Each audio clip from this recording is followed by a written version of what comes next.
गीता में अर्जुन को स्वयं भगवान कह रहे हैं कि उस परमेश्वर की शरण में जा, उसके लिए उन संतों के पास जा जो तत्वदर्शी हो।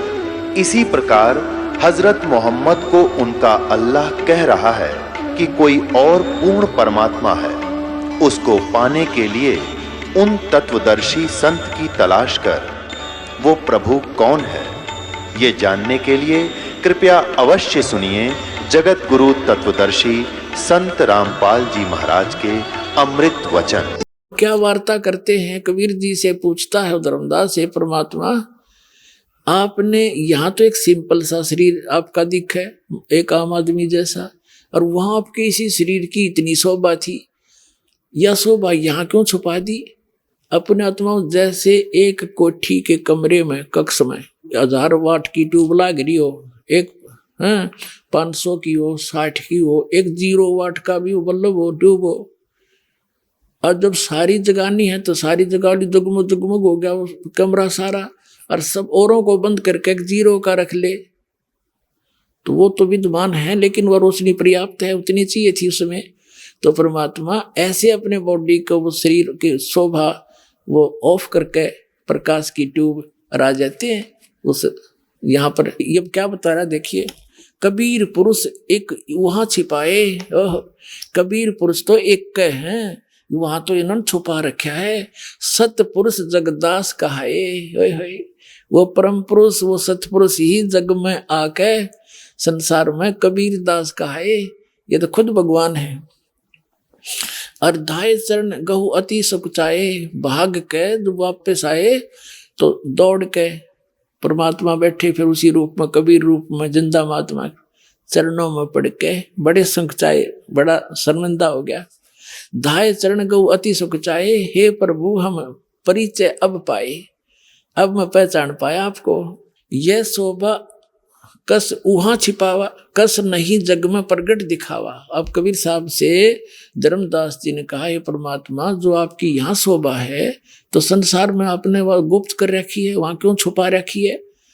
आप तो खुद परमात्मा हो, और ये नकली नौके कबीर साहब तो अलग हैं, ये तो सतगुरु वो परमात्मा जिसने भी भगवान को देखा उन्होंने जैसे, अब आगे बताएंगे, पहले ये क्लियर कर देता हूं।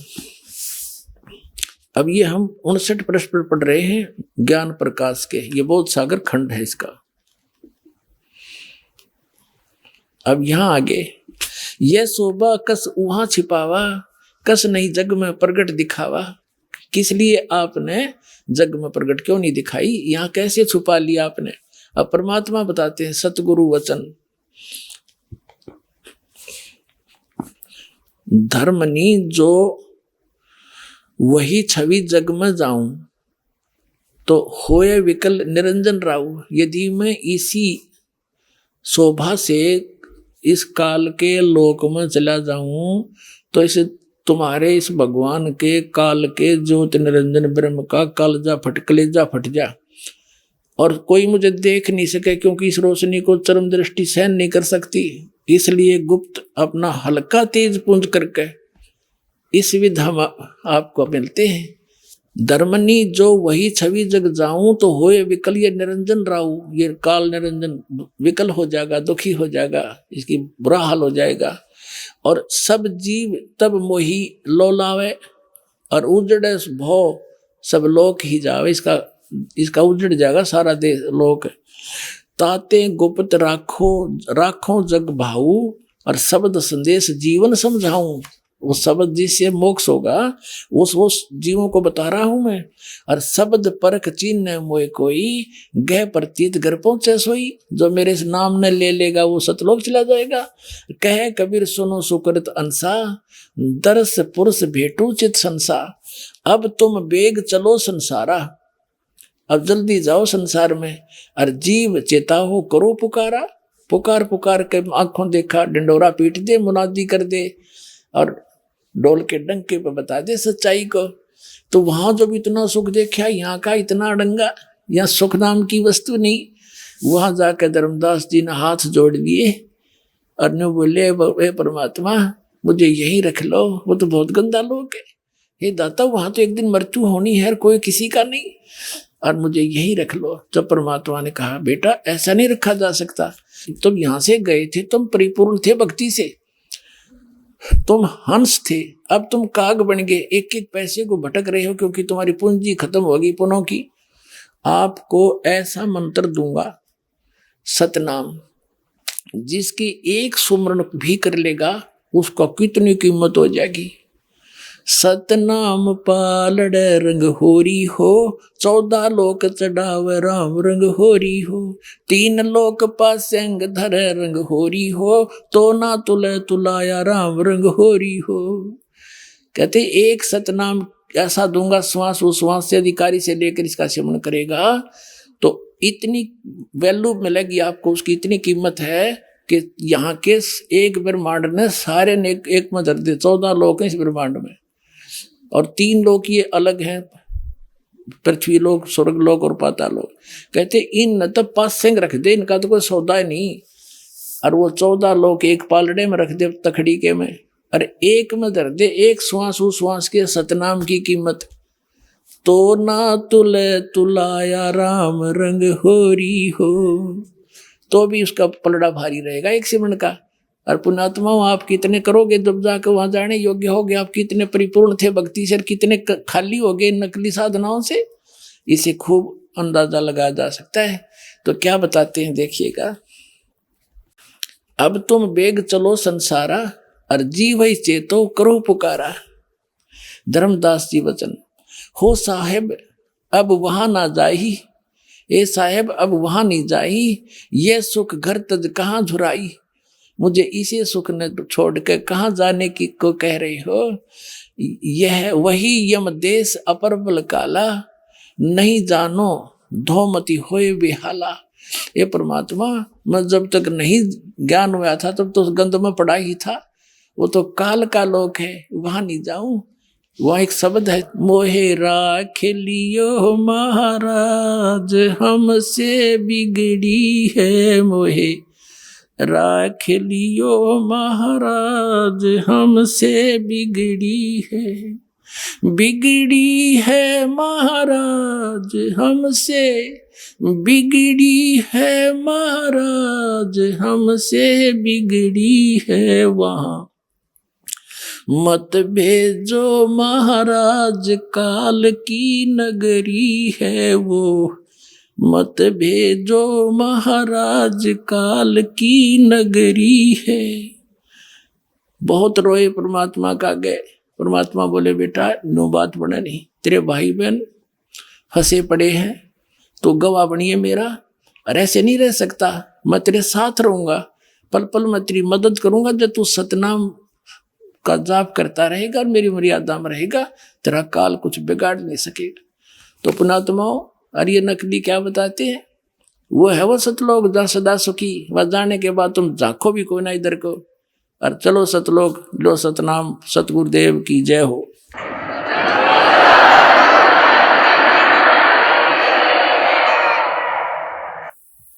पुण्यात्माओं,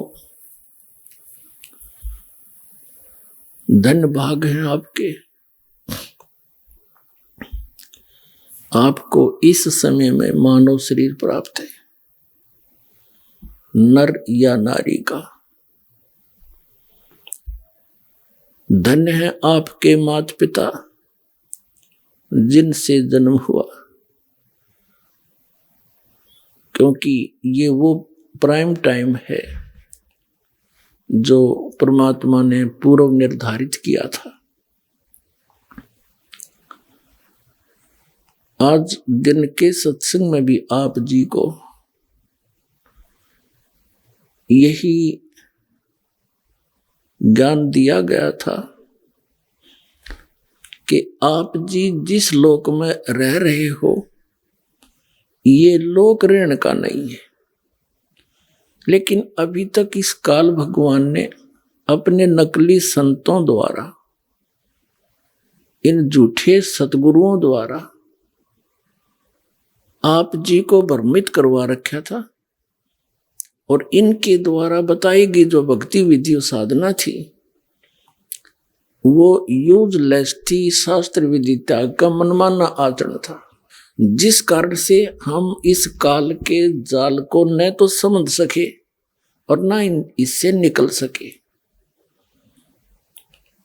अब इस काल के इस जाल का नाश करने के लिए, अज्ञान का नाश करने के लिए स्वयं परमात्मा सतलोक से चलकर आते हैं, क्योंकि हम उसके बच्चे हैं। उन्होंने हमें अपने वचन से उत्पन्न कर रखा है, हम उनका अंश हैं। अपने का दुख अपनों को ही होता है। ये लोक है, यहाँ पर किसी का हाथ कट गया, किसी को कैंसर है, कोई किसी का बेटा मर गया, किसी की बेटी मर गई, हाहाकार मची, कोई सुख का सांस नहीं ले रहा, सभी पीड़ित है, रंग से लेकर राजा तक, या कोई सुखी नहीं। लेकिन आप जी को बताया था कि ये औरों से थोड़ा सा हल्का दुख हो, हमने उसी को सुख मान रखा है। कबीर साहब कहते हैं, झूठे सुख को सुख कहे ये मान रहा मनमोद, ये सकल च बिना काल का और कुछ मुख में कुछ गोद। इस काल भगवान के इस जाल को समझाने के लिए स्वयं परमेश्वर को आना पड़ता है, अन्यथा ये किसी भी जीव को रास्ता नहीं देता, सबको मिसगाइड कर देता है। जैसे बड़े बड़े महापुरुष जितने भी ये गुरु पद पर विराजमान पहले हुए हैं या जो वर्तमान में हैं, ये परमात्मा की बहुत प्यारी आत्मा है, कबीर भगवान की। वैसे तो सारी उसकी प्यारी आत्मा है, लेकिन ये बहुत ज्यादा भक्ति युक्त थे। ये पूर्व जन्म के पुण्यकर्मी प्राणी थे, और काल उन्हीं को सिलेक्ट करता है जिनके पास अच्छी मोटी गठड़ी और धन की, उन्हीं को ठगता है, लूटता है, फिर इनको प्रभु बना देता है। ये फिर साहेब कहने से प्रसन्न होते हैं। जैसे जितने भी ये कबीर पंथ में संत हैं, महंत हैं, इनको साहेब कह दे तो ये फूल जा, और साहेब ना कहे तो ये मुंह से डाले। साहेब माने भगवान है, ये जीव भगवान बन बैठा, और 1 मिनट में मृत्यु हो जा, फिर गधा बने अंडा, वो भगवान, वो साहब है। पीछा छुटवाना चाहिए था, वो बकवास घर कर गई अंदर। तो ये अच्छी आत्मा है, इनके पूर्व जन्म के संस्कार अच्छे हैं। ऐसी पुण्यात्माएं जो किसी भी अक्षेत्र में इनकी रुचि हो जाए, उसी में ये बहुत अग्रसर हो जाते हैं। यदि यही संत इस राजनीति के अंदर चले जाते तो वहां भी इनकी ये दशा होती, प्रधानमंत्री पता नहीं कितने कहां तक पहुंच जाते। और ये एक दूसरे काम लाग गए, जनता का, भक्तों का, मनुष्य का जीवन नाश करने का ठेका ले लिया इन्होंने। तो ये पुण्यकर्मी प्राणी हैं, और इनके पूर्व जन्म के संस्कार बहुत अच्छे हैं, जिस कारण से ये इतने पाप करते हैं सारा दिन और फिर भी ये ठीक दिखे।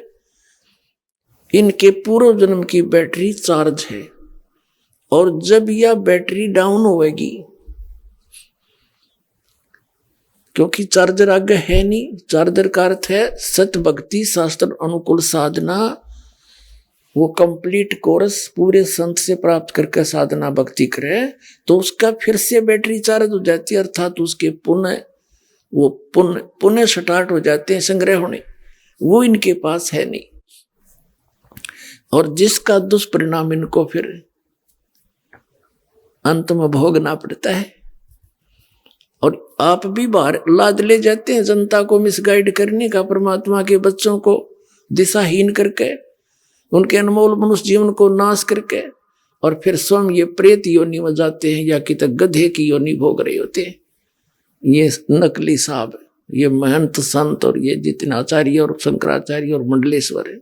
दास का कहने का तात्पर्य है कि इन संतों ने भी सोचना चाहिए, इन्होंने समझना चाहिए। दास क्या कह रहा है, कोई आपका दुश्मन नहीं, आपके हित की बातें कह रहे हैं, प्रमाण दिखा रहा हूं। आप भी उस परमात्मा के बच्चे हो, और जिनको आप गुमराह किए बैठे वो भी परमात्मा के बच्चे हैं। आप दोनों दोषी हो रहे हो मिसगाइड करके उस भगवान के बच्चों को। अगर ये बीच में ये संत महंत ना होते तो पूरा विश्व आ जाता है इस मार्ग को समझकर।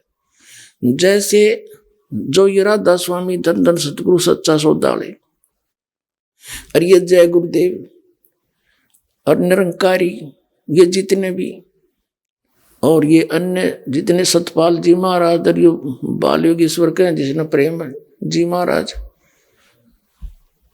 ये संत, इन्होंने, ये संत तो है नहीं, क्योंकि संत वही जो आध्यात्मिक ज्ञान से परिचित हो, बाकी उस नाम संत रखे वो अलग बात है।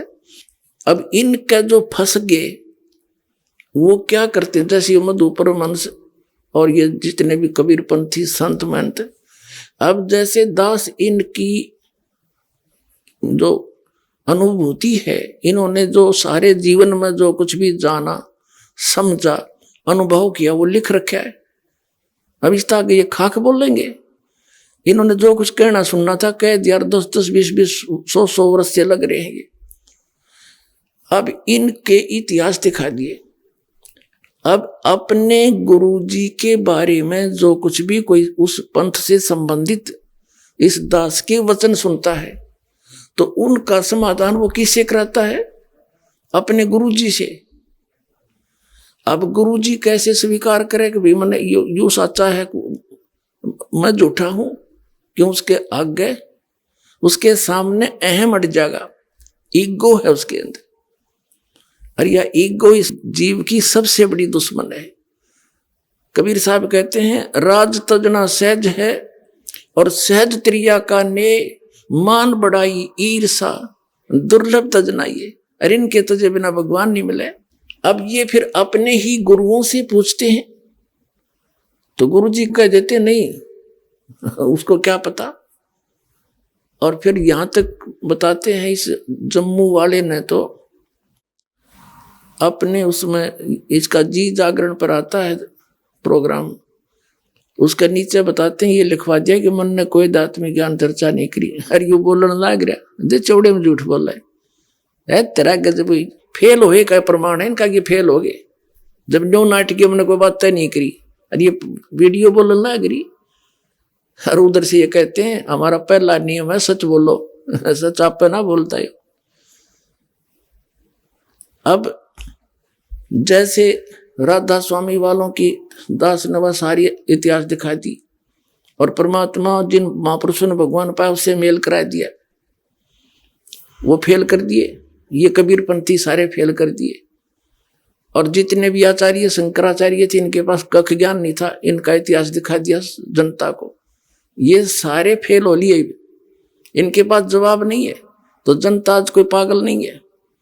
और ये जो नकली संत महंत कबीरपंथी या दूसरे हैं ये ना होते, जैसे जो श्रद्धालु इन संता के नहीं फंसे हैं और एक कॉमनली जैसे कोई मंदिर मस्जिद में जा रहे हैं, मंदिर में जाते हैं, आप पे पूजा करते हैं, व्रत करते हैं, या सालासर वैष्णो देवी जाते हैं, उन्होंने जब ये ज्ञान देखा सुना और प्रमाण देखे पुराणों में तो तुरंत आगे वो फटाफट आने लगी। ये तो बात सच्ची है, जिन पुराणों को हम रोज पढ़ते थे और जिनको सत्य मानते हैं उनमें क्या लिखा रही है, धर्मगुरु क्या बकवाद कर रहे हैं, इन्हें बैठा दिया हमारा। तो वो सीधे आगे। और दूसरे अभी अटके बैठे हैं क्योंकि वो किसने पूछे? अपने गुरुजी थे। गुरुजी तक जिसकी नहीं पहुंचे तो अपने उस आसपास के भगत भाइयों से।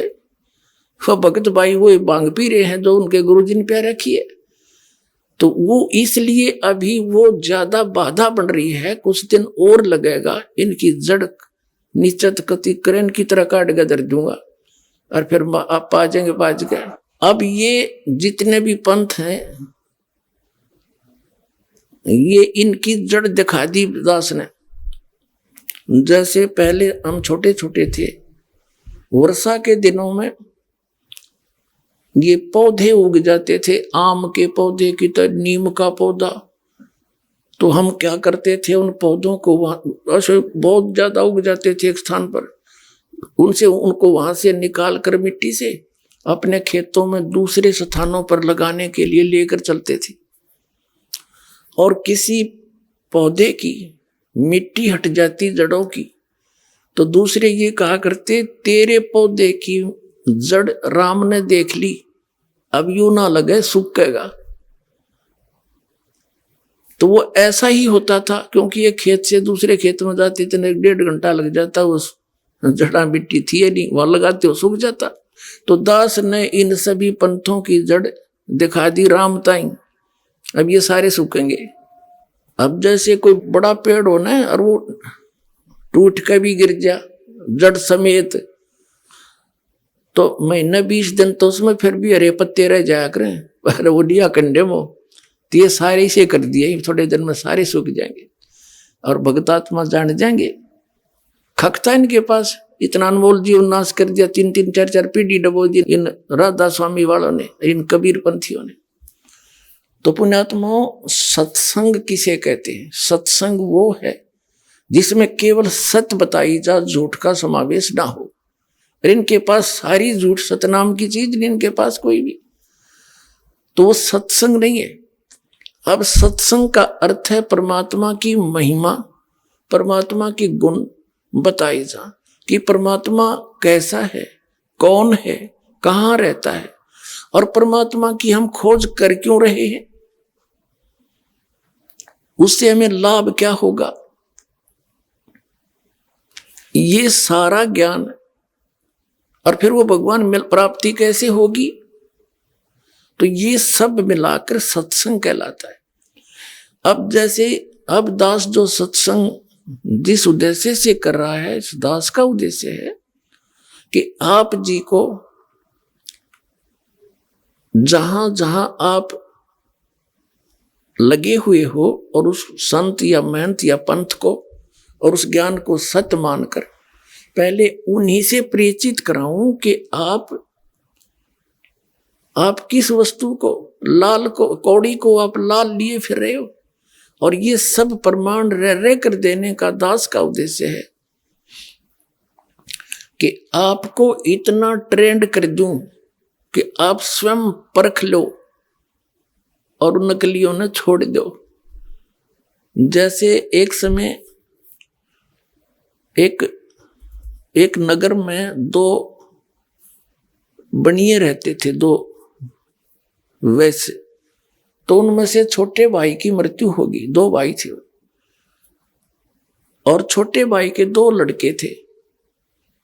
जब उसका सारा क्रियाक्रम हो लिया, कुछ दिन के बाद उनकी बच्चों की मां ने कहा कि बेटा अब तुम बालक हो, एक 16 वर्ष का, एक 18 वर्ष का, तुम बिजनेस नहीं कर सकते, आप अपने ताऊ जी के साथ, हमारे यहाँ भाषा में अपने पिताजी के बड़े भाई को ताऊ जी बोलते हैं बच्चे, तो अपने ताऊ जी के साथ बिजनेस में पार्टनरशिप कर लो, और बेटा मेरे पास ये लाल रखे हैं, पैसे तो है नहीं, ये लाल ले जाओ अपने ताऊ जी को दे दो, आवश्यकता पड़े वहां इनका प्रयोग कर ले, गिरवी रख ले, इसके बदले में सामान ले ले। जैसे वो बच्चे दोनों जने अपनी माता जी की सलाह के आधार से, राय के आधार से, वो माता जी के पास रखे हुए जो एक पोटली सी में थे लाल, उनको लेकर चले, अपने ताऊ जी से जाकर प्रार्थना की कि मेरी माता जी ऐसे ऐसे कह रही है। उतने ताऊ जी ने कहा कि बेटा मैं भी ये चाहता था, आप मेरे साथ लगो और सब मिलकर हम अपना बिजनेस करेंगे। और बच्चों ने कहा कि जी मेरी माँ के पास पैसे तो है नहीं, ये लाल रखे हैं, इनको आप रख लो। अब उस सेठ ने उनको खोला और देखा, वापस ही बांध कर बच्चों को दे दिया कि बेटा इनको रखाओ, तेरी मम्मी को कह देना संभाल कर रखे, और फिर आएंगे ना वापस दूसरे शहरों से, वहां मेरा उधार चलता है, फिर वापस आएंगे ना सामान लेकर के, फिर देख लेंगे जरूरत पड़ी थे। वो बच्चे कहने लगे ठीक है ताऊ जी, जैसे आपकी आज्ञा। अपनी माँ को आकर बता दिया, माँ इन्हें सुरक्षित रख लेना, हम फिर बाहर जा रहे हैं देश, दूसरे प्रांतों में, वापस आएंगे तब इसको ले लेंगे। मेरे ताऊ जी ने ऐसा कहा, चले गए। अब उस व्यक्ति ने उन बच्चों को लाल और लालड़ी की परख करानी थी। एक शहर में 50,000 रुपए का सौदा लिया। पहले 50,000 आज के तो 50 लाख के बराबर है। और वहां उस सेठ से कहा कि मैं धर्मशाला में रुका हुआ हूं, वहां से इन बच्चों के हाथ में लाल भेजता हूं, उसको गिरवी रख लेना और हमारा सामान दे देना। दोनों बच्चों को जाते ही सेठ ने धर्मशाला से कहा कि ले बेटा, जहां वो रुके हुए थे, ठहरे थे बिजनेस के लिए, कमरा ले रखा था, कि जाओ पुत्र ये छुपा कर ले जाओ, लाल है, और सेठ को दिया ना, वो गिरवी रख लेगा, हमें वो 50,000 का सामान हम ले चलेंगे। दोनों बच्चे गए और उस लाला जी से कहा, लाला जी, सेठ जी ये लाल है, मेरे ताऊ जी ने भेजा है, इसको रख लो। सेठ ने कहा बैठ जाओ। उस सेठ ने, साहूकार ने एक व्यक्ति बुलाया जो जौहरी था, पारखू था। उसने उसके लगा के अपना जो जंतर मंत्र से वो देखा और बताया कि ये लाल नहीं है, ये तो लालड़ी है। लाल तो 1 लाख रुपए का होता है, उसमें लाख रुपए तो आज के करोड़ों से भी ज्यादा होते थे, और ये तो 200 रुपए की भी नहीं है, ये तो व्यर्थ है, जो तो ठगने के लिए बनाई जाती है। अब उस सेठ ने वो लालड़ी गली में फेंक दी और 6 सुनाई उल्टी सुल्टी उन बच्चों से कि तेरे ताऊ जी ऐसे व्यक्ति तो नहीं थे भाई। अब वो धोखा भी देने लगी हमारे को, मैं क्या उनको मना करूं था, मैंने कौन से लाल मांगे थे, बता। वो अपने आप ही ऐसा कर रहे हैं, ये कैसे, उन्होंने क्या मन में आई उनके, वो तो धोखेबाज हो गए हैं। अब लड़के दोनों उठा के उस लाल को और ताऊ जी के पास आ गए धर्मशाला में। ताऊ जी को पता था इन गेला के बीतेगी, दोनों मुंह लटका रखा, मायूस से होकर खड़े हो गए। ताऊ जी, वो लाला जी तो बहुत निकम्मा आदमी, उठ पटांग बकवाद करे, अपने लाल ने कहे तो लालड़ी है, उसने बिरानी कौन बुलाया, उसने कह दिया कि यह तो लालड़ी है, लाल तो 1 लाख रुपए का होता है, या 200 रुपए की भी नहीं है। तो सेठ ने, ताऊ जी ने कहा कि बेटा, अरे सचमुच भाई मेरा धोखा लग गया, वो पारखी था बेटा, वो जोरी था, उसने साची बताई है, या लालड़ी है, ले, और ये रखी दूसरी साइड में, देखो हो यूं था बेटा लाल तय। अब उनमें दिन रात का अंतर, जा देखा और कह के आना मेरे ताऊ जी ऐसे नहीं, उनका धोखा लग गया था। दोनों भाई फिर गए हौसले थे और कहा, ले सेठ जी मेरे ताऊ जी का धोखा लग गया था, देख वो दूसरी जगह रखी थी, चोरों को धोखा देने के लिए कोई लुटेरा है तो उसने लेकर भाग जावा, दूसरी जगह लुको रखा था मेरे ताऊ जी ने, इसलिए। उस सेठ ने फिर वही पारखी बुलाया, वो जोरी, उसने आती अपना मार कर उसके चमटे बिमटे बता दिया, यू है भाई लाल सही, ये है असली लाल। तब उस सेठ ने बच्चों को कहा, देखो ये है वो लाल है, उसमें इसमें कितना अंतर था। अब उन बच्चों का इस झटके थे, इतनी गजब की परख होगी लाल और लालड़ी की। अब वो सेठ जी सारा सामान लेकर उधार घर आ गए, साथ में वो बालक दोनों। अब उस सेठ ने कहा, जाओ बेटा अपनी माँ से, उनके ताऊ जी ने कहा, जाओ अपनी मम्मी से वो लाल ले आओ बेटा, और इनको कुछ की गिरवे रख के ऋण पे और कुछ लोन ले लेंगे किसी तरह। कहा ठीक ताऊ जी। वो गए भागे दौड़े दौड़े, माँ माँ, आगे बेटा आगे आजा रोटी खाओ, अकना पीछे रोटी खाएंगे, पहले वो लाल दे, ताऊ जी के बहुत कर्जा हो गया है और किसी से ऋण लेंगे, अगले बेटा ले जाओ, नो के नो रखे। उन बच्चों ने सोचा, अरे देखते ले लाल है कि लालड़ी। उन्होंने वहीं की छड़ी खोल लिया अपने कमरे में अंदर, वो तो लालड़ी थी। वो कहने लगे, माँ आप भी बड़ी बोली हो, ये लाल नहीं है, ये तो लालड़ी है सारी। ओए बता देख, किसी बोली है आपने, लाल लालड़ी का नहीं पता। तो वह कहने लगी, भाई मुझे तो मालूम नहीं, मन तेरे पिताजी के समय के रखे थे, मैंने सोचा लाल है ये। तो वो आए फिर उस ताऊ जी के पास और कहने लगे, ताऊ जी मेरी माता है ना, बड़ी भोली भाली है, उसको पता नहीं लाल और लालड़ी की, वो लाल नहीं थे कोई भी, वो सारी लालड़ी थी। तब उस सेठ ने कहा, बेटा जी ये जब तुम मेरे पास लेकर आए थे ना, ये उस दिन भी लालड़ी थी। यदि मैं कह देता ना ये लालड़ी है, तेरी मान्यों का वो कि मेरे सिर पर धनी नहीं रहा, बड़का न बकावे है, हमारे लाला ने भी लालड़ी बतावे है। आज बेटा तुम्हें इस योग्य कर दिया, तुम नाप पर फेंक दिए ठाक है।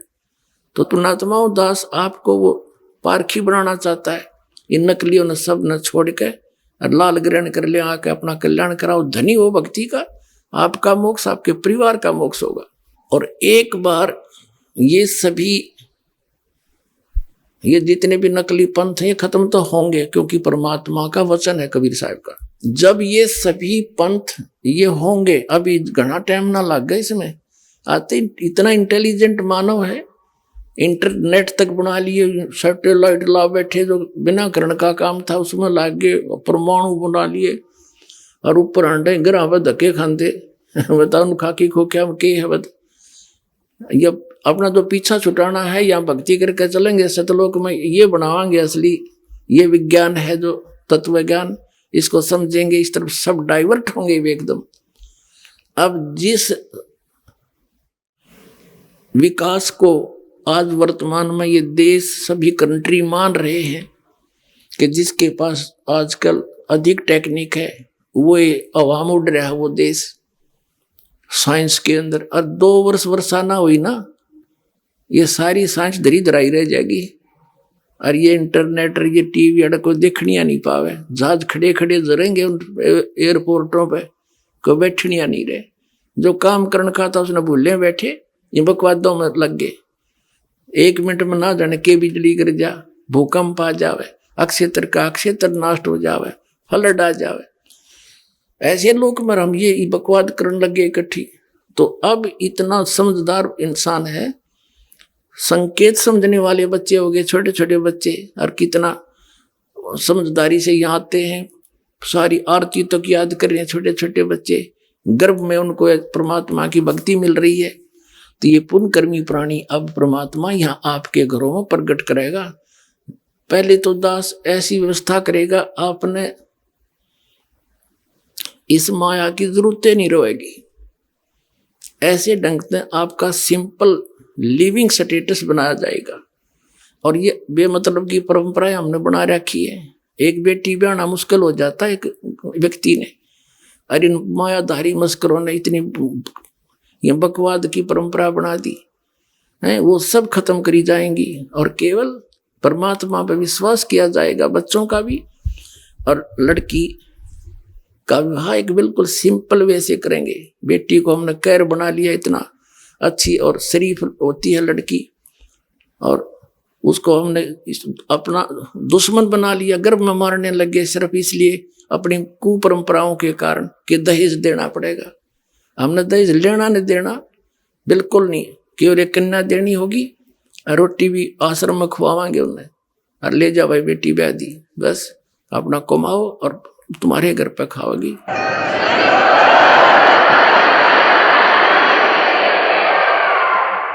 तो 90% हमारे सिर का वजन हट जाएगा जब हम इन बकवादा न छोड़ देंगे, जिसके लिए हम दिन रात नहीं पढ़ते और वो पूरी होती नहीं, कर्म नरे बिगड़ जा। परमात्मा साथ होगा, आपको आवश्यक वस्तु दे, ऐसे देगा आप सोच भी नहीं सकते। परमात्मा क्या नहीं कर सकता। आपको अभी तक भगवान की महिमा सुनी है, आपने बरती नहीं है। यहाँ आप उस परमात्मा के गुणों को प्रयोग करा करोगे और दांता तला उंगली दबाओगे, भगवान सचमुच आज भी ऐसा कर रहा है। क्या भगवान के गुण बदल जाते हैं? हमें उससे मिलने का जो राहत की विधि है वो नहीं प्राप्त हुई, जिस कारण से हम नास्तिक होते जा रहे हैं, साधना भी करते दुख नो का नो, फिर क्या फायदा उस भक्ति का। तो इस प्रकार जो अब दास आपको ज्ञान सुना रहा है, ये ज्ञान एक ऐसा समझ लो जैसे रेग मार लगा जा रहा है, रेग मार के और उस पुराने पेंट को उतार के पेंटर और फिर ओरिजिनल पेंट लगा करा करे। तो दास आपके अंदर जो जमा है वो अज्ञान, उसको हटाने के लिए रह कर ये प्रमाण सुनाए दिखाए जा रहे, ताकि आप परिचित हो जाओ, लाल परखण योग्य हो जाओ। जब आपको परख आ जाएगी कि ये लाल है, ये भगवान है और ये साधना है, फिर दास आपको उस परमात्मा की वो अमरवाणी सुनाया करेगा, जिसको सुन सुनकर आपकी आंखों से आंसू टपका करेंगे। परमात्मा कहते हैं आत्म और परमात्मा एक के नूर जहूर, और बीच में झाई कर्म की तातें कहिए दूर। फिर क्या बताते हैं कि जैसे सूरज के आगे बदरा, ऐसे कर्म छयारे, और प्रेम की पवन करे चित मंजन, फिर जल के तेज नयारे। जैसे आत्मा और परमात्मा के बीच में ऐसे हमारे पाप कर्मों के बादल छाए हैं। जैसे बादल छाए हों और सूर्य दिन के 12 बजे हों और सूर्य दिखाई नहीं दे रहा, कहते हैं फिर हवा चलती है तेज, बादलों को फेंक देती है इधर उधर, और फिर सूर्य साफ दिखाई देता है। तो यहां बताते हैं कि जैसे सूरज के आगे बदरा, ऐसे कर्म छयारे, और प्रेम की पवन फिर करे चित मंजन, जल के तेज नयारे। फिर दिखा भगवान न्यू का न्यू। तो हमारी अंतःकरण में मलिनता घनी आ गई पाप कर्मों की, और ये मंत्र आपको ज्ञान दिया जाएगा, सत भक्ति दिखाई जाएगी, सुनाई जाएगी। तो फिर आपकी आत्मा रोया करेगी इन परमात्मा के वचनों को सुन सुन के, क्योंकि आत्मा भटक रही है उसके लिए, और वो भटक रहा हमारे लिए। कबीर साहब कहते हैं मैं रोवत हूं सृष्टि को, और सृष्टि रोवे मोहे। गरीबदास इस योग को कहे, कबीर इस योग को समझ नहीं सकता कोई। हम तो उस भगवान को ढूंढ रहे हैं, हमें सुख हो, हमारे घर में बचाव हो, बाल बच्चों का बचाव हो, और हमें आवश्यक वस्तुएं उपलब्ध हों जिनकी हमें रिक्वायरमेंट है, और मोक्ष हो। फिर हम जाते हैं इधर उधर भटक रहे हैं। तो जिनके पास कख नहीं वहां हम सेट होकर बैठ गए, और दास इतने दिन तक शोर मचा रहा है, तुम गलत जा रहे हो, तुम्हारा जीवन नाश हो रहा है, मुझे नो कहो तो निंदा करता है। तुमने निंदा की परिभाषा का ना पता, फिर जब यह निंदा है साची कहने की, तो यह निंदा तो दास पर छूट रहा कोई नहीं, पर यह निंदा नहीं है, एक महापरोपकार है। ये मैं कैसे चुप रह सकता हूं, मुझे पता लग गया तुम्हारा जीवन नाश हो रहा है, मनुष्य जीवन को बालकों का खेल है मिलना। अब क्या बताते हैं परमात्मा, जैसे आज दिन के सत्संग में आपको बताया था कि काल ने कहा था कि चौथे युग में जीव आप कितने ले जाना, कल युग में 3 युगों में जीव थोड़े ले जाना। तब धर्मदास जी से बात हुई थी। धर्मदास जी ने कहा था भगवान मेरे तो काल का दूत पैदा हो गया नारायण दास, ये आपने क्लियर कर दिया, तो मेरा तो काल का वंश चल पड़ा। हे परमात्मा अब मैं तो मर गया, कति कलेजा पकड़ के बैठ जाता, क्यों वैश्य था, नरमात्मा का था, अब क्या होगा मेरा। तो भगवान ने कहा था कबीर जी ने, चिंता ना करे, तेरा 42 पीढ़ी तक वंश चलेगा। ने बोला जी इस काल का वंश चलेगा, ये तो ना चल रहा था, अच्छा भगवान ने इस नारायण दास का तो ना चला तो अच्छा, बताइए तो काल का दूत है ये। तो परमात्मा ने कहा ये नहीं, तेरे को एक और अच्छी आत्मा में अपने कोटे तो दूंगा। अब 86 साल की उम्र लिख रखी है उनके इतिहास में। चूड़ामणि जी का जन्म हुआ, धर्मदास जी की 86 वर्ष की उम्र हो रही थी। ये देखिएगा, एक पुस्तक है आशीर्वाद शताब्दी ग्रंथ,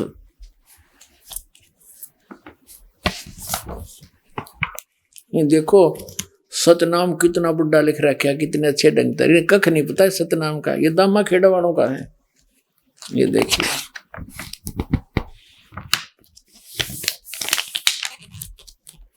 ये देखिएगा, ये है ग्रंथ परिचय, आशीर्वाद ग्रंथ। ग्रंथ का नाम आशीर्वाद शताब्दी ग्रंथ। संरक्षक है पंत श्री हजूर प्रकाश मुनि नाम साहिब, जो वर्तमान में आचार्य कबीर पंथ दामा खेड़ा, जिला रायपुर, छत्तीसगढ़। प्रकाशक हैं श्री सतगुरु कबीर धर्मदास साहेब वंशावली, प्रतिनिधि सभा कबीर धर्मनगर, दामा खेड़ा, रायपुर, छत्तीसगढ़। सौजन्य से अपने गुरुदेव पूजनीय महंत श्री पुरुषोत्तम दास जी साहेब, दादा श्री किशन लाल जी, दादी श्रीमती रूपा देवी आदि आदि।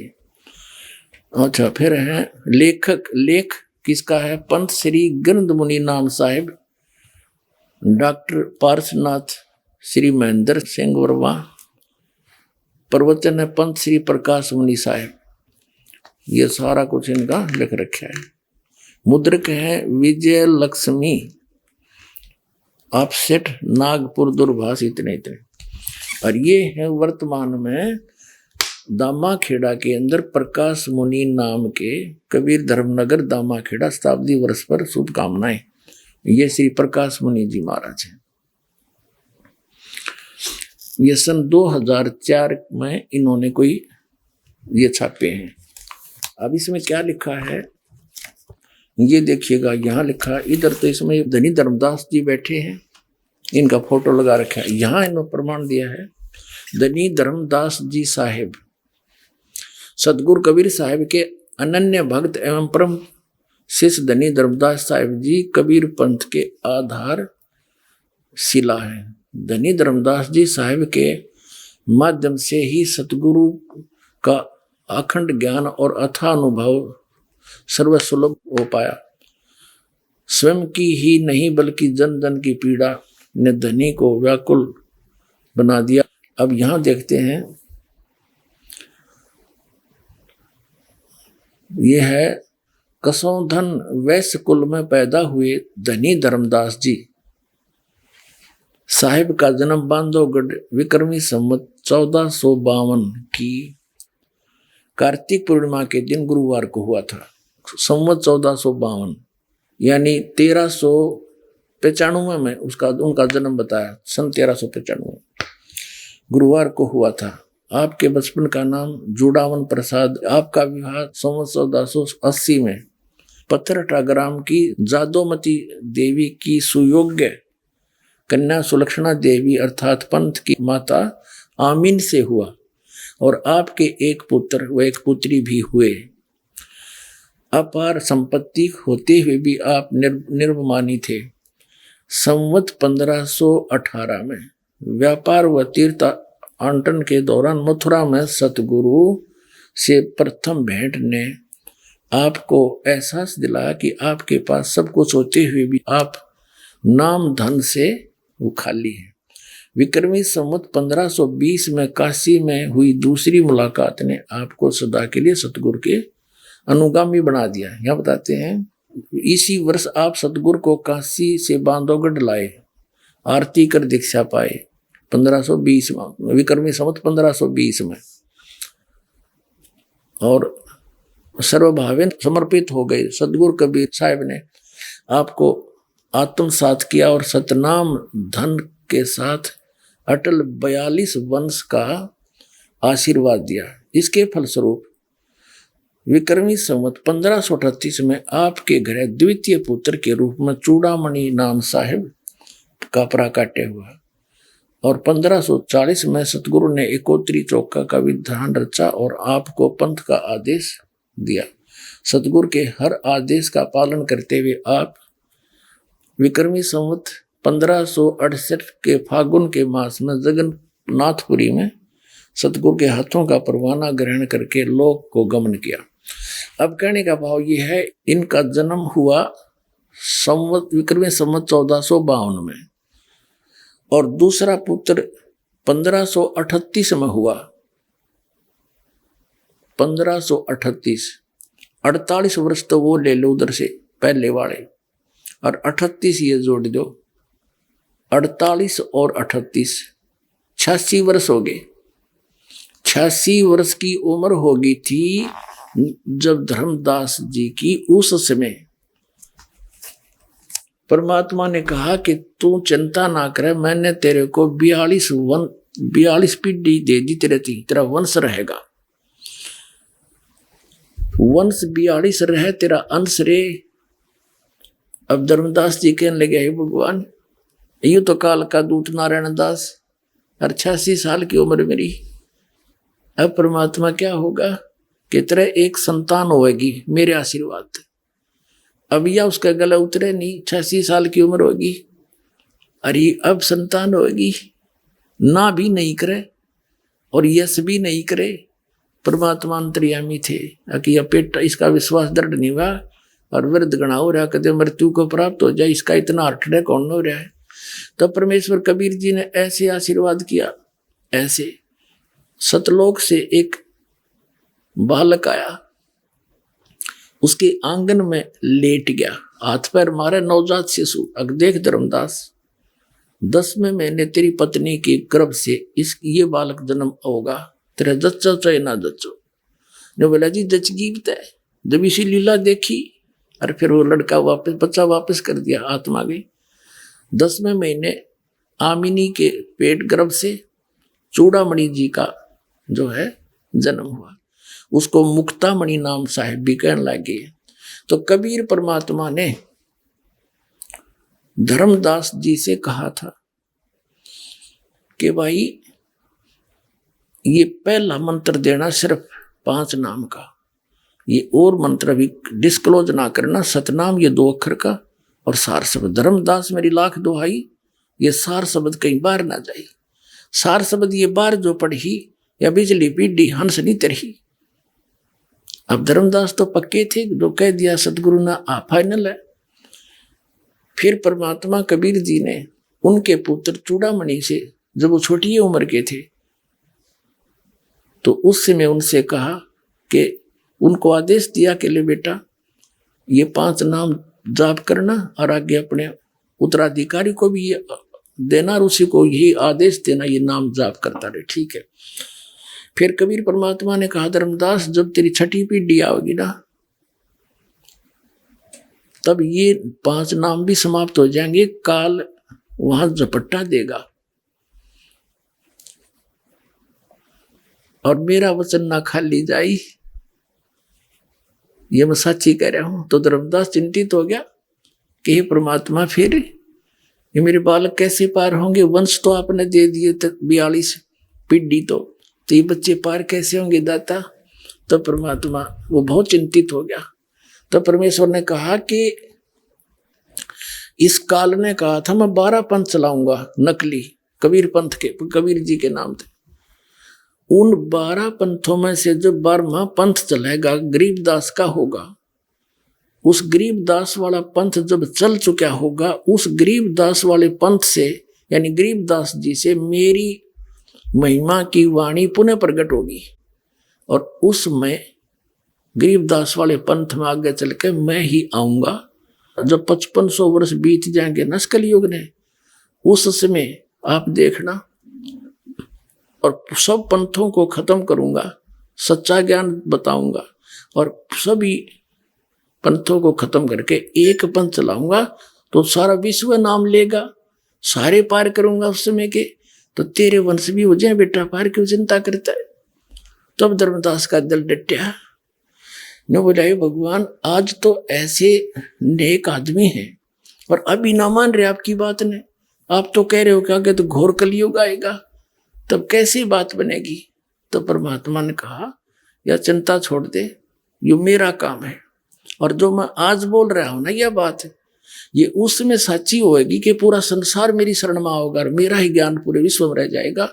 सारे बच्चे मुझे पहचानेंगे और मोक्ष प्राप्त करेंगे, जो नाम ले लेंगे सतनाम। जब सच्चा होगा, जब कलयुग 5500 वर्ष बीत जाएगा, तब तक तो ये निराधार दिखाई देगा। अब आपको अब वर्तमान में कबीर पंथ का जो फैलाव है सबसे ज्यादा इन दामा खेड़ा वाले गद्दी से है। इन कहते हैं 30,000 तक मेहनत बना रखे हैं और वो आगे नाम देते हैं और फिर वो साल में 2-3 ये प्रोग्राम करते हैं दामा खेड़ाले, वो सभी मेहनत आके और उनका पूजा चढ़ाते हैं। इन तो रजवाड़े बना रखे हैं, जैसे एक सेंटर का राजा होता था, आगे छोटे छोटे राजा छोड़ दिए होते थे और वो फिर सारे उसको टैक्स दिया करते थे। ये वो सांग जोड़े न के लेना देना किसी के मोक्ष से कख नहीं पता इन दामा खेड़ा वालों का। अब दिखाता हूँ थोड़ी सी झलक इन दामा खेड़ा वालों का क्या ज्ञान था, ये कैसा भगवान को जाना है मन। अपने आत्माओं आपका सौभाग्य है इस परमात्मा के पाने वाले काम को, और इस सारे कार्यों को वही करेगा जो इससे परिचित हो जाएगा। जैसे हम छोटे छोटे थे, वैसे वर्तमान में भी ऐसा ही है, लेकिन पहले और ज्यादा कठिन काम था। इस दास का जन्म किसान परिवार में हुआ और किसान जैसे दिसंबर और जनवरी का महीना, और ये हरियाणा और पंजाब का क्षेत्र शीतलहर चले हैं और ऊपर से छोटी मोटी बूंदों का भी जुगाड़ हो जाए कई बार, तो किसान जब गेहूं बीज देता है, रात्रि के समय नहर के पानी से उसके सिंचाई का नंबर फिक्स होता है। इतने बज के इतने मिनट पे आपको जल मिलेगा सिंचाई के लिए, और उस स्थान से आपने लेना पड़ेगा, वहां से काटना पड़ेगा, फिर अपने खेत में ले जाना पड़ेगा। तो वो सीमित समय होता है, घंटा आधा घंटे का। अगर उस समय किसान अपने मौके पर नहीं पहुंचा तो उसका सिंचाई हो नहीं खेत में, और उसके बालक भूखे मरे, फसल हो नहीं सकती।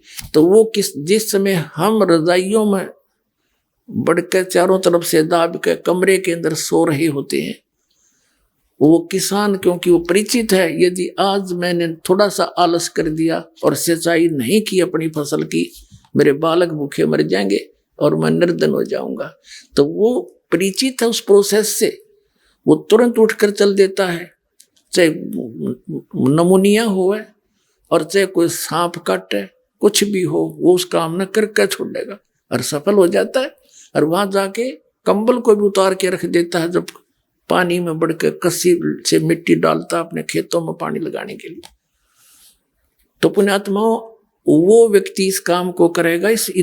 यहाँ इतनी दूर से आ रहे हैं पुण्यात्मा, कहाँ से 2,000 किलोमीटर से चल कर आगे, तो वही आएंगे यहाँ पर जो इसको समझ जाएंगे कि ये काम तो करना पड़ेगा, ना तो बिजली गिरगी, ये जीवन फिर मिला नहीं मनुष्य का, ये अवसर मिला नहीं, ऐसा संत नहीं मिला जो दास परमात्मा ने बना के भेज दिया, और यू ज्ञान मिला नहीं, तो फिर इस मनुष्य शरीर ने के चाटांगे हम।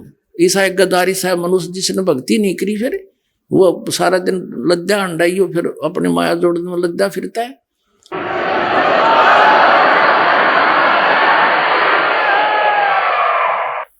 तो इस ज्ञान से जो ऐसे परिचित होगा, वो आओगा सिर धड़की बाजी लाके, और वो सफल होगा।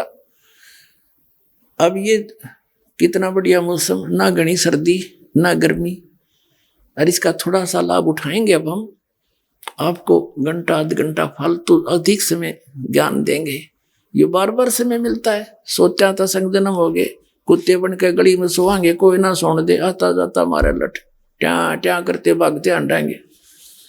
तो इस घड़ी इस ऐश्वर्य ने छोड़ के अब हमने थोड़ी मेहनत करनी पड़ेगी, और घनी भी नहीं, क्योंकि ज्ञान समझ में आए फिर तो भक्ति तो बहुत आसान है। चलते फिरते बस में कहीं पर भी मालिक का नाम जाप करना है, नाम से मोक्ष होगा। कोई बात अठयोग करना है नहीं, इसमें अठयोग तो बकवादी लोग करते और कराते हैं, किसी संत ने नहीं किया। परमात्मा कपड़ा बुनते थे, भक्ति करके भी दिखाते थे कि ये है मार्ग भगवान के पाने का। तो अब आपको थोड़ी सी झलक दिखाते हैं, जो ये दामा खेड़ा वालों ने कितना संसार डबो रखा है, और ये दावा करते हैं कि जो धर्मदास की गद्दी पे हैं हम, और कबीर साहब ने कहा था इससे 2 नाम लेगा वो पार होंगे। नहीं, कबीर साहब जी ने ये कहा था कि 6ठी पीढ़ी में ये 5 नाम भी समाप्त हो जाएंगे। ये और ही एक शब्द सा सेलेक्ट कर लिया इन्होंने कबीर सागर से, अजर नाम अमर नाम पाताले सब सिंधु नाम, यही हंस का काम, 5 ले हंसा उड़ जाई। ये मंत्र है कोई? ये तो एक आरती सी है। अब वो 2 अक्षर का नाम है। पहले तो ये दिखाते हैं आपको, ये दामा खेड़ा वालों के विषय में जो परमात्मा ने कहा है, ये है कबीर सागर। और यहां आपको दिखाते हैं कबीर सागर संपूर्ण 11 भाग, खेमरा श्री कृष्णदास प्रकाशन बंबई से। ये प्रथम खंड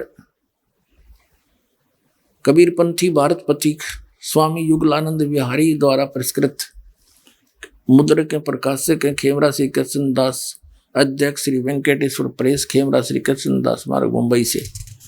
ये इधर इनका ये सारा कुछ यहाँ लिखा हुआ है। इसमें अनुराग सागर नामक एक अध्याय है, अनुराग सागर, और इसके पृष्ठ नंबर 138 पे भविष्य कथन अलग व्यवहार है। जस कुछ आगे हुए भाई, सो चरित्र तोहे कहूं बुझाई। कबीर साहब कह रहे हैं धर्मदास जी को कि जब लो तुम रहो तन माही, तो लो काल प्रगटे नहीं। जब तक तू रहेगा ना इसमें, तो तब तक तो काल तेरे पंथ में कोई झटका नहीं दे पाओगा। देखिए, और गहो किनार ध्यान बकलाए, जब तन तजो काल तब आए। छेकई तोर वंश को आई, और काल धोख सो वंश रिझाई। फिर तेरे काल आओगा, तेरे वंश को छेकेगा, उसमें छेद कर देगा, और उस धोखे में तेरे वंश गणेरा जी रहेंगे, तेरे वंशाले। आगे देखो, वंश तुम्हारा अनुभव कथ रखही, नाद पुत्र की निंदा भखी। सोई पीढ़ी है हंस कड़ियारा, ताको होए बहुत अंकारा। जो तेरी पीढ़ी के होंगे उनमें अभिमान घना हो जाएगा।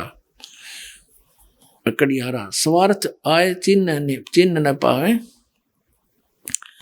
अनंत जीवन के भटकावे। और जीवों को भटकाओगे, अपने स्वार्थ के कारण सच्चाई को नहीं ग्रहण करेंगे। ताते तो ये कहूं समझाई, अपने वंश देव चिताई। नाद पुत्र जो प्रगट हुई, ताको मिले प्रेम से सोई। कमाल पुत्र जो मृतक जिवाया, ताके घट में दूध समाया। अब कबीर साहब ने बताया है कि जैसे मैंने एक कमाल नाम के लड़के को जीवित किया था, और वो एंडी पाक गया, फिर बाद में अपने आप लाग गया नारा सांग जोड़ के, तो इसी तरह तेरे वंश वाले भी अभिमानी हो जाएंगे। एक तो नाद का पुत्र होता है वचन का, एक बेंद का होता है। बेंद वाले तो ये हैं जो धर्मदास जी के वंश से चूड़ामणि के फिर आगे बच्चे, उसके बच्चे, ये तो है बेंद वाले महंत परंपरा। एक वचन वाले, वचन के बच्चे वो होते हैं जो गुरु से उपदेश ले लेते हैं, जो वचन के होते हैं, कहते हैं उन तब बात बनेगी मेरी। ये तेरे गद्दी वाला अंत हमेशा बैठा है मेरे पंथ का। ये देखिएगा, अब ये 139 पृष्ठ पर देख रहे हम कि पिता जान तीन अंग ही ना, और तब हम थापितो हे कह दीना। फिर ताते धर्म मानो सिखाई, नाम थाप सौंपो भाई। नाद पुत्र के सौंपो सोई, पंथ उजागर जासो होई। नाद पुत्र, एक तो नाद का पुत्र होता है वचन का, एक बेंद का होता है। बेंद का वो होता है जो माता पिता से वंशज होते हैं उनके बच्चे, और एक नाद कहो चाहे वचन कहो, नाद का होता वचन से। जैसे आप जी हमारे बच्चे और बच्ची हो गए, बेटा बेटी, हम इस दास के वचन के बच्चे हो, और शरीर के बच्चे अलग हैं। तो इसी प्रकार धर्मदास जी के जो बिंद के हैं वो तो है ये महंतर दामा खेड़ा वाले, और वचन के हैं उनसे हटकर जैसे इस दास वचन का उनका शिष्य पुत्र है, क्योंकि गरीबदास जी कबीर साहब का वचन का पुत्र था। फिर उनसे ही आगे चलते हुए हमारा जन्म हुआ, उसी पंथ में जन्म हुआ, माँ से जन्म अलग से हुआ, तो वो है नाद के। और यहाँ कबीर साहब कहते हैं इन बिंद वाला ने तो बैठाया सदा, ये नाद वालों से मेरा पंथ उजागर होया। ये देखिए अनुराग सागर 139 पृष्ठ पर हम पढ़ रहे हैं कबीर सागर का। ताते धर्मनी मानो सिखाई, नाम थाप सौंपो भाई। ये नाम है नापनी। नाद पुत्र के सौंपो सोई, पंथ उजागरता से होई। और वंश कर है अहंकार बहुता, तेरे वंश वाले तो बहुत अहंकार करेंगे। हम हैं धर्मदास कुलपुता, हम तो धर्मदास के कुलपुत्र हैं। और जहां हंगता हम नाही, जहां विमान है वह मैं नहीं। और धर्म नहीं देखो परख मन माही, जहां हंगता काल स्वरूपा, जहां विमान है वह काल है, नहीं पावे सतलोक अनूपा। धर्मदास तौतर है वंशा, यही बात को मेटो संसा। नाम भक्ति जो दृढ़ के धर ही, सुनो धर्मनी वो कैसे नीतर ही। रहनी रहे तो सभे उभारूं, और वचन गहे तो तेरे 42 तारूं। और वचन गए सो बंस हमारा, बिना वचन नहीं उतरे पारा। चाहे तेरा बेटा हो चाहे तेरे वंश के हो, जिन्होंने हमारे सतनाम को नहीं ग्रहण किया वो पार नहीं हो सकते। आगे देखना यहाँ क्या बताया है अनुराग सागर की 140 पृष्ठ पर। कहते हैं नाद बिंद जो पंथ चलावे, चूड़ामणि हंसन मुक्तावे। फिर क्या बताया, धर्मदास तो वंश अज्ञाना, तेरा वंश अज्ञानी है, होगा चिन्ह नहीं वो अंश ही दाना। जस कुछ आगे हुए है भाई, सो चरित्र में कहूँ बुझाई। कहते छठी पीढ़ी बिंद तू होई, तेरे बिंद का, तेरे शरीर का जो परम, तेरी पीढ़ी का जो छठी पीढ़ी आओगी, तो भूले वंश बिंदु तो सोई। और टकसारी से ले है पाना, टकसारी का को ले है पाना, अस तो बिंद होए अज्ञाना। अस तेरे बिंद के, तेरे ये परंपरा वाले ऐसे अज्ञानी हो जाएंगे, वो छठी पीढ़ी में ये बात बिगड़ेगी। चाल हमारा बस तुम झाड़े, टकसारी के मत सब मांडे। ये क्या बताया है कि छठी पीढ़ी में, छठी पीढ़ी बिंद तू होई, तेरा बिंद जो होगा भूले वंश और बिंदु तो सोई। टकसारी को ले है पाना, अस तो बिंद होए अज्ञाना। वो टकसारी वाला नाम ले लेगा और ये असली नाम छोड़ देगा। अपने आत्माओं, धर्मदास जी इस बात से चिंतित हो गया कि अब तो बात बिगड़ेगी। और दिखाता हूं आपको, छठी पीढ़ी में क्या हुआ कि ये 5 नाम जो दास आपको देता है, 7 मंत्र वर्तमान में परमात्मा का आदेश है, कंप्लीट कोर्स देना है। प्रथम और लास्ट का नाम नहीं था उस समय, केवल बीच के नाम थे। और ये नाम है इन कमलों से आगे हमने निकलने के और यहाँ की सुख सुविधा प्राप्त होने की। तो ये इसलिए दिए थे कि इस बिचली पीढ़ी तक ये मनुष्य जन्म प्राप्त करते आ जाएंगे इस प्रथम मंत्र तक, और फिर इन सब को पार कर दूंगा। परमात्मा ने कहा कि छठी पीढ़ी में क्या होगा, क्या हुआ, ये दास बताता है। छठी पीढ़ी का जो इनका महंत था, उसको अन्य व्यक्तियों ने, क्योंकि लोग कुछ समझदार से हो गए, पंथ का कुछ विकास घना हो गया इनके का, आम आदमी कहने लगा तुम बातें करते हो सतलोक और सचखंड और सतपुरुष की, हर नाम देते हो इन देवताओं के 5, तो फिर ये क्या थारा पंथ हुआ। तो टकसारी कोई पंथ जो नकली पंथ था, कबीर पंथ, उसके कारण वो भ्रमित हो गया छठी पीढ़ी वाला महंत, उसने वो मंत्र त्याग दिए। सचमुच ये तो ऐसा ही है, उसकी अपनी अल्प बुद्धि ने सोचा और वो हे कबीर सागर से ले लिया उसने, अमर नाम अजर नाम पाताल सब सिंधु नाम, यही हंस का काम। और पूरे इस कबीर पंथ में इस दामा खेड़ा से संबंधित ये नाम देते हैं, एक पूरी आरती सी सुनाते हैं। ये खाक नाम है, ये तो उस नाम की महिमा है। उस जो नाम आपको दिया जाएगा वो अजर है, वो अमर है, और उससे ही आपका मोक्ष होगा। एक पुस्तक है इनकी जो दामा खेड़ा के द्वारा प्रकाशित है, उसका नाम है सुमरण शरण गह 42 वंश, लेखक महंत श्री हरि सिंह राठौर, पृष्ठ 52 पर लिखा है, देखिएगा। उस पुस्तक की फोटोकॉपी हमने लगा रखी है, प्रमाण है पुस्तक सुमरण शरण गह 42 वंश, लेखक महंत श्री हरि सिंह राठौर, पृष्ठ 52 की ये फोटोकॉपी है। ये आप पहले करें हैं दामा खिडाले इस सारी वाणी को, और देखिए वाणी, सुन धर्मनी जो वंश नसाई, जिनकी कथा कहूँ समझाई। ये 93 नंबर तो 2 है। काल चपेटा देवे आई, मम सिर नहीं दोष कुछ बाई, ये 94 नंबर साखी है। और शपथ यानी 7वां और 11वां और 13 यानी 13वां अंसा, शपथ एकादश 13 अंसा और 17 ये 4 वंशा। इनको काल छलेगा भाई, मिथ्या वचन ना हमरा जाई, कबीर साहब कह रहे। जब जब वंश हानि हो जाई, शाखा वंश करे गुरुआई। 10,000 शाखा हुई, पुरुष अंश वो ही कहलाई। वंश भेद यही है सारा, मूड जीव पावन ही पारा। और भटकत फिरे हैं दौरा ही दौरा, वर्ष 42 गए के ही ठोरा। अब सब अपनी बुद्धि के भाई, और अंश वंश सब तेरे जावन साई। इन्हें आप पे लिख रखा है, अपनी एक पुस्तक बना रखी है इन्होंने जो दामा खेड़ा से मिलती है, उसके इस पृष्ठ पे ऐसा लिखा है। अच्छा, आगे फिर क्या बताया है ना, एक पुस्तक है, पुस्तक धनी धर्मदास जीवन दर्शन, देखिए इस पुस्तक की फोटोकॉपी है ये। 14वीं महंत गद्दी का परिचय, पुस्तक धनी धर्मदास जीवन दर्शन एवं वंश परिचय, पृष्ठ 49 पर लिखा है कि 13वें महंत दया नाम के बाद कबीर पंथ में उथल पुथल मची, काल का चक्कर चलने लगा, क्योंकि इस परंपरा में कोई पुत्र नहीं था। तब तक व्यवस्था बनाए रखने के लिए महंत काशीदास जी को चादर दिया गया।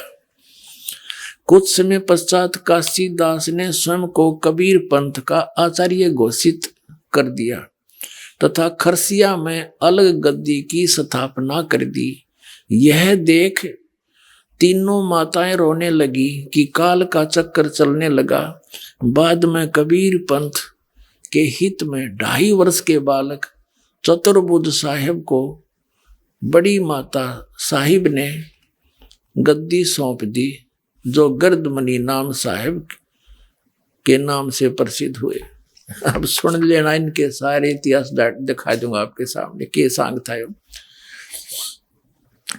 अब क्या हुआ, 13वीं पीढ़ी जब आ गई, इनका कोई बालक नहीं था, तो फिर क्या हुआ, एक काशीदास नाम के महंत को, भगत को चादर दे दी कि तू इस दामा खेड़ा की गद्दी ने संभाल ले।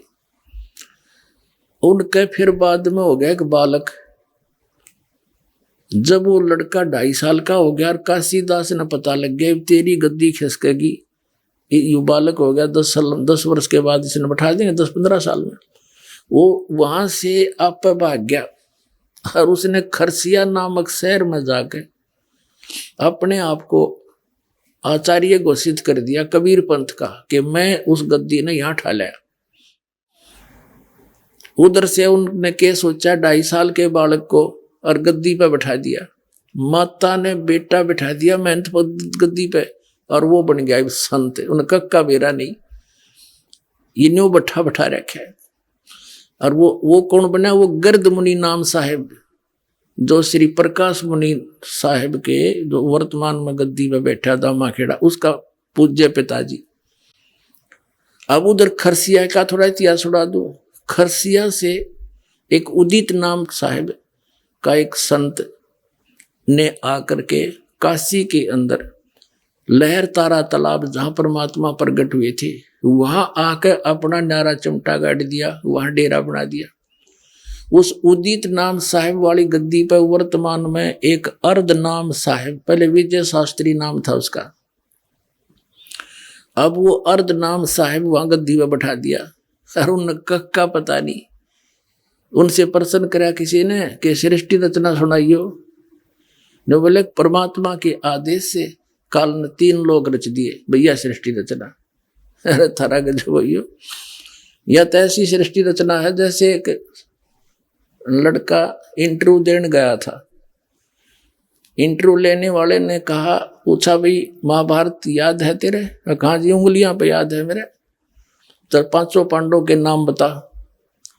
उसने बताया जी एक सी भीम है, एक सी ओदा वड्डा बिरा, एक होर सी, एक उस तो छोटा सी, एक दा नाम में भूल गया। वो बता दिए, वो सुना दी उसने 5 पांडवों के नाम। तो इन ऐसी सृष्टि रचना सुना रखी है। और ये सदगुरु को, कबीर साहब को सदगुरु मानते हैं, परमात्मा को निराकार कहते हैं। ये बैठा रखा है इन्होंने। कबीर साहब को तो एक सदगुरु मानते हैं, सिर्फ एक संत, और वहां जाकर लीन हो जाते हैं उसमें, जैसे परमात्मा समुद्र में बूंद मिल जाती है। अब गर्द मुनि नाम साहिब के थोड़े से वचन दिखा दूं आपने, आपका विश्वास हो जाएगा सचमुच इन सब ने बैठा रखा है। ये देखिएगा, एक ये पुस्तक है सदगुरु कबीर की जीवन धारा। लेखक हैं पंथ श्री गिरद मुनि नाम साहिब, आचार्य कबीर पंथ। प्रकाशक है सदगुरु कबीर धर्मदास वंशावली प्रतिनिधि सभा, कबीर धर्मनगर दामा खेड़ा जिला राय। ये पहले मध्य प्रदेश था, उसमें से छत्तीसगढ़ बन गया ये। अब ये पुण्यात्माओं, ये 13वीं गद्दी में उथल पुथल होगी, ये आप पहले करें धर्मदास व जीवन दर्शन पुस्तक में, और उसमें सुमरण गह शरण 42 वंश के में कि परमात्मा की वाणी है कबीर साहब की कि 7वां 11वां और 13वां इनको काल ठगेगा। जब 7वां ठग लिया आगे खाक रहेगा इनके पास, तो उड़द बिगड़ ली सारी कहानी, रही खीन ने बिगाड़ दिया काम, फिर बाकी क्या नहीं। अब इसमें दिखाता हूँ आपको इस पुस्तक में, ये है सतगुरु कबीर साहब की जीवन धारा नामक पुस्तक है, और इसके लेखक हैं पंत श्री गिरधमुनि नाम साहिब आचार्य कबीर पंथ, प्रकाशक सतगुरु कबीर धर्मदास वंशावली, ये आपको दिखाई दिया। और ये इनका स्वरूप है गिरधमुनि नाम साहिब, जो 2.5 साल का बच्चा गद्दी पर बैठाया था, वो है ये। अब इस पुस्तक के आपको 5 पृष्ठ पे दिखाते हैं, 4-5 पे, ये देखिएगा, ये 4 पृष्ठ है। ये क्या कथा सुनाता है आगे से कि सतगुरु कबीर साहिब का सत स्वरूपी होना और अंत में निराकार में लीन हो जाना उनकी विशिष्टता है। वे वहीं से आते हैं जहाँ परम शांति है, आनंद है और अनंत प्रकाश है। हो गया इनका भी अंत। गिरधमुनि नाम साहिब कह रहा है कि कबीर साहब वहां से आते हैं और फिर उसमें जाकर लीन हो जाते हैं, अनंत प्रकाश है जैसे बूंद समुद्र में। अब देखिएगा एक पुस्तक और है, गिरधमुनि नाम साहिब उस 2.5 साल के बालक ने, यानी सतगुरु कबीर ज्ञान पयोनिधि नामक ये पुस्तक है, सतगुरु कबीर ज्ञान पयोनिधि, और ये है आचार्य गिरधमुनि नाम साहिब के द्वारा लिखी गई है। सतगुरु कबीर साहिब धर्मदास साहिब वंशावली प्रतिनिधि सभा, कबीर धर्मनगर, दामाखेड़ा, जिला रायपुर, मध्य प्रदेश में यह प्रकाशित है। और इसके मुद्रक कौन है? गीता प्रिंटिंग प्रेस, सती बाजार, रायपुर, मध्य प्रदेश से। अब इसके आपको दिखाते हैं झलक इनके ज्ञान की है। ये 34 पृष्ठ है और यहां देखिएगा 35 पृष्ठ पे, ये 35 पृष्ठ है। सतगुरु कबीर साहिब का सतपुरुष, यानी कौन था उसका सतगुरु कबीर साहिब का सतपुरुष, ये क्या बताना चाहते हैं। यहाँ इन्होंने क्या किया है कि अध्यात्म विद्या ब्रह्म को विद्या है, ब्रह्म की विद्या है, ये गिरधमुनि नाम साहिब कह रहे हैं। और यह ब्रह्म समस्त पिंड और ब्रह्मांड में समभाव में अनुस्यूत है, यानी फैला है। यही ब्रह्म चराचर का मूल तत्व है। समस्त भारतीय मनीषियों ने इस गुण में जगत पर विचार करके यह निष्कर्ष निकाला है कि इसमें 2 अत्यंत स्पष्ट तत्व हैं। पहला जगत का मूल तत्व जो सत्य शाश्वत सदा एक रस चेतन और इंद्रिया अतीत है। दूसरा जगत का बाह्य स्वरूप जो असत्य परिवर्तनशील। ये 36 पृष्ठ पे नासवान जड़ और इंद्रियों के विषय हैं। इस मूल तत्व को भारतीय दर्शन में ब्रह्म के नाम से घोषित किया गया और इसी परम तत्व को सतगुरु कबीर साहिब ने सतपुरुष के नाम से संबोधित किया है। यह सतपुरुष सर्वथा सर्वत्र एक रस रहता, इसकी सत्ता नित रहती है। अब आगे इसके ज्ञान का अंत, ब्रह्म को कबीर साहब ने सतपुरुष बताया है। देखिए डबो रखा देश का देश इन्होंने। ब्रह्म क्या है? ब्रह्म तो युग काल है, ज्योत स्वरूपी निरंजन है और सतपुरुष परम अक्षर ब्रह्म है, जो गीता जी में भी कहा है। गीता ज्ञानदाता ब्रह्म खुद कह रहा है कि अर्जुन तू सर्वभाव से उस परमेश्वर की शरण में जा, उसकी कृपा से तू परम शांति को और सनातन परम धाम को प्राप्त होगा। और ये नो कहे कबीर साहब तब उसमें जाकर लीन हो जाते हैं फिर उस चेतन प्रकाश में। और फिर कबीर साहब ने ब्रह्म को ही सतपुरुष बताया है। ये इनके गिरधमुनि नाम साहिब, यानी वर्तमान में जो बैठे हैं प्रकाश मुनि नाम साहिब, उनके गुरुजी हैं और उसके पिताजी हैं। उनके वर्तमान वाले ये पिताजी जिनका यू ज्ञान है तो बेटे का क्या ज्ञान होगा, वही ज्ञान जो का तो इसका है।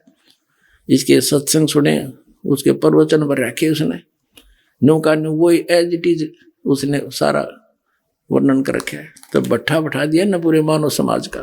अब इसी पुस्तक के सदगुरु कबीर ज्ञान पयोनिधि के 185 पृष्ठ पर दिखाते हैं आपको इनकी अकल। ये 184 है, पुस्तक वही है। और यहां देखिएगा, यहां पर ये है सदगुरु कबीर साहब का व्यक्तित्व, किसे थे वह, कौन थे। सत्य तो यह है कि सतगुरु शासन व्यक्ति प्रधान ही नहीं है, वह तो विचार प्रधान है। पार्थिव कलेवर धारण के निर्मित से सदगुरु कबीर साहब एक मानव मात्र हैं, किंतु सत्य स्वरूपी होने के नाते वे केवल विश्व अनुभूति स्वरूप ही है। यही उनके जीवन का लोकोत्तर स्वरूप है। कबीर साहब एक मानव मात्र है, ठीक है। अपने आत्माओं आपके समक्ष हो गया कि इन दामा खेड़ा वालों का के ज्ञान है, इनके जो वर्तमान में महंत है उसके पूज्य गुरुदेव और पूज्य पिताजी ये क्या बताते हैं, ब्रह्म को सतपुरुष बताते हैं। कबीर साहब ने ये बताया, कबीर साहब उस परमात्मा में जाकर लीन हो जाते हैं। और परमात्मा कैसे है, धर्मदास जी ने सतलोक देखा, वापस आकर बताया कि वो परमात्मा मनुष्य दृश्य है, जो काशी में स्वयं आए हुए थे, कबीर नाम थे, दुल्हा नाम से, खुद सतपुरुष है। आपके रूबरू इस कबीर सागर में सुबह किया था। तो पुण्यात्माओं इन्होंने खाकसा ना परमात्मा को।